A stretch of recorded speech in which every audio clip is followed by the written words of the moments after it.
farmaajo xoog dalka ma ku haysan karaa Soomaaliyana xilligan nidaam kale talis ah ma ka hirgeli karaa Soomaaliya dawladnimada wali kuma baahsana guud ahaan dalka nidaamka federaalka ahna waxa uu qaybiyay awoodii dawladda dhexe oo aan hal meel ku urursanayn farmaajo waxa uu ka taliyaa inta badan Muqdisho iyo Gedo waxa soo raaca maamulada isaga raacsan oo go'doon ku ah saddex magaalo oo hareeraha ay ka joogaan al-shabaab haddaba maxay tahay waxa uu isku halaynayo iyo awoodda uu ku haysto Muqdisho 170 askar iyo saraakiil isugu jira oo beeshiisa ah 5 ilaa 6,000 oo askari sida militariga u tababaran oo ay Turkidu hubaysay loona yaqaano gorgor iyo 900 oo sida booliiska u tababaran oo haram cad loo bixiyay waxa uu arkaa in uu ku caburin karo Soomaaliya ciidamada xooga dalka waxa lagu qiyaasaa 25,000 80% ciidamadan waxa ay ku sugan yihiin gobolada shabeelooyinka ee ku gadaaman Muqdisho intooda badanna si toos ah uguma amar qaataan farmaajo 2017 dawladda ayaa ka jartay mushaarka ciidamadan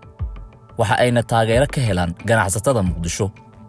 ciidanka booliiska ah siyaasad lug kuma lahan ciidankan ma hoos tagaan farmaajo waxa taageera midowga Yurub waxa ayna u hoggaansamaan shuruucda caalamiga ah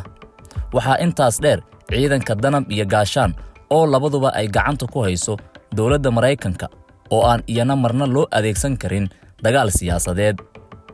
labada guutana waxa la dhisay xilliyadii Shariif Sheekh Axmed iyo Xasan Sheekh arimahan oo dhan marka la isku soo daro waa sababta loo yiraahdo Soomaaliya waa dal jilicsan oo ay xilli kasta dagaal ka qarxi karaan fragile state sidaas darteed ayay ugu baahan tahay madaxweyne taxaddar badan nabadoon ah ka fakara cawaaqibta oo aan kaliya ku dhaqmin waxa ay maskaxdiisa u sawirayso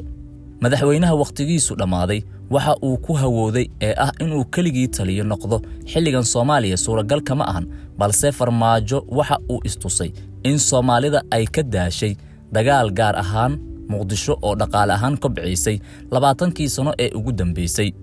ganacsiyo waaweyn iyo dhismayaal casri ah ayaa ku soo kordhay sidaas darteed farmaajo waxa uu si dadban dadka Muqdisho ugu sheegay in ay kala doortaan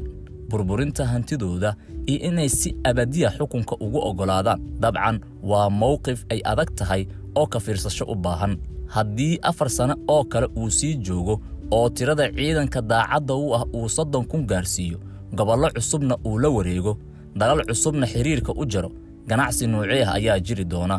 farmaajo maanta ayuu qabasho leeyahay iyada oo uusan dhiig ku daadan